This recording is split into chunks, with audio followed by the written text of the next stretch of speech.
మధ్యలో 12 గంటలకి లింగోద్భవ కాలంలో లింగం ఆవిర్భవించింది అంటే ఇదే మన మించింది కదా అని తెలియాలగా, దాన్ని చూడాలగా. దివ్య దేహము అంటే అర్థం అదే కదా. దిగంబరాయ దిక్కులన్నీ వ్యాపించిందంటే అర్థం అదే కదా. ఈ అజ్ఞానులు ఇద్దరు చూడడం మానేసి ఏం చేశారు? ఎదురుగా ఉన్న శివుణ్ణి నమస్కరించడం, తెలుసుకోవడం, అహంకారం పోగొట్టుకోవడం మానేసి బ్రహ్మ ఆకాశం హంస రూపంలో ఆకాశంలోకి వెళ్ళాడు. పైన దీని అంతు ఎక్కడుందో కనుక్కుందాం, అక్కడ మందార పువ్వు మల్లె పువ్వు పెడదామని పూల మార్కెట్కి వెళ్ళాడు.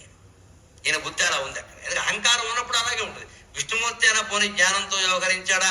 ఆయన అంతు కనుక్కుంటే నేను మూలమేమిటో కనుక్కుంటా అని భూమిని తవ్వాలంటే కోరలున్న ఆకారం కావాలి కాబట్టి ఈయన కర్మ కాలిపోయి వరాహ రూపం ధరించాడు. ఈయన విష్ణువు వరాహం అయ్యాడు. అంతే. కనుక ఆలోచనలు మారితే మన బతుకులు ఇలాగే అవుతాయి. విష్ణుమూర్తి వరాహం అవుతాడు. అవి మరి తవ్వాలంటే అంతే కదా, తవ్వుకుంటూ కిందకి వెళ్ళాడు. ఎంత కిందకి వెళ్ళినా ఏం దొరకలేదు. ఆయనకి పైకి వెళ్ళినా ఏం దొరకలేదు. ఇప్పుడు ఆలోచించండి, శివుడు ఎప్పుడు దొరుకుతాడు? కిందకి తవ్వుకుంటూ వెళ్ళిన విష్ణుమూర్తికి దొరకలేదు, పైకి ఎగురుకుంటూ వెళ్ళిన విష్ణుమూర్తికి దొరకలేదు. ఇద్దరు ఈ పనులు మానేసి ఎదురుగా ఉన్న శివలింగానికి నమస్కరిస్తే దొరుకుండేవాడు ఖచ్చితంగా. అంటే మనం కూడా జీవితంలో ఆలోచించాలి.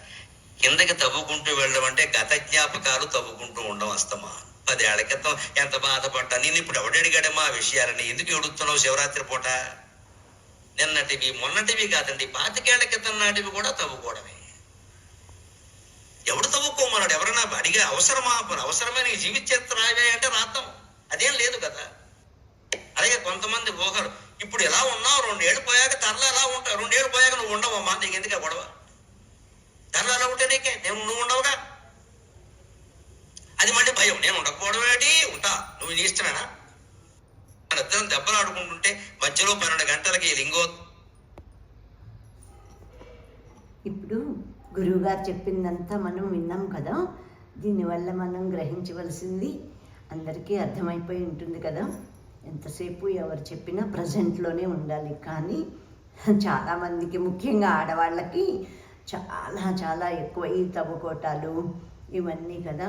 ఇటువంటి అలవాట్లు ఉన్న వాళ్ళం అందరం మనం అవి మానుకుని ప్రస్తుతం ప్రజెంట్లో వర్తమానంలో ఉండి మనకి ఏది లభించిందో దాన్ని ఆనందంగాను యాక్సెప్ట్ చేసి మన కృతజ్ఞతాపూర్వకంగా జీవితాన్ని గడిపితేనే మన జీవితాలు సుఖంగా సాగిపోతాయని ఇప్పుడు మన గరికపాటి గురువు గారు చెప్పిన ప్రసంగంలో అర్థం. అది గ్రహించాలి.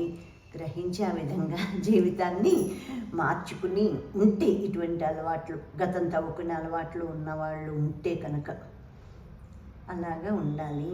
ఇది భక్తి మార్గం.